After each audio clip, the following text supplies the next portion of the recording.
ઘણા મિત્રોને મારા તરફ એવી લાગણી હોય છે કે સાહેબ તમે કે છોકરાનું કંઈ સાંભળતા નથી. શું કરવા સાંભળું ભાઈ? તમને લાગણી કે વેદના તમારા માતા પિતા કરતાં વધારે મને હોય છે, પણ મારી એક મજબૂરી હોય છે કે જે જરૂર હોય અને જે કરવાનું હોય એ જ કરવાનું. તમારી માઇક્રો સેકન્ડ ઓકે ત્યાં કોઈ સાંભળે? આજીજી કરો, પગે પડો કે આટલું ન ચાલે? ન ચાલે એટલે ન ચાલે.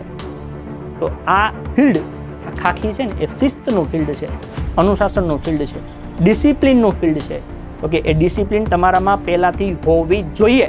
કેમ કે જે તમારે બનવું છે, જે તમારે થવું છે, ઓકે, એ પ્રમાણે તમારે વર્તન હોવું જોઈએ અને એ વર્તન હું રાખું કે તમે મારી પાસે આવો છો તો જે નિયમ બનાવ્યા છે એ નિયમ પાળવા જ પડે. કેમ? તો કે ડિસિપ્લિન ફર્સ્ટ, પહેલાં ડિસિપ્લિન હોવી જોઈએ. અને તમારે જે ફિલ્ડમાં જવું છે એની માંગ છે, તો એ માંગ મારે તમને પૂરી કરતાં શીખવાડવી પડે. એટલે હું નથી સાંભળતો, પણ નહીં સાંભળું.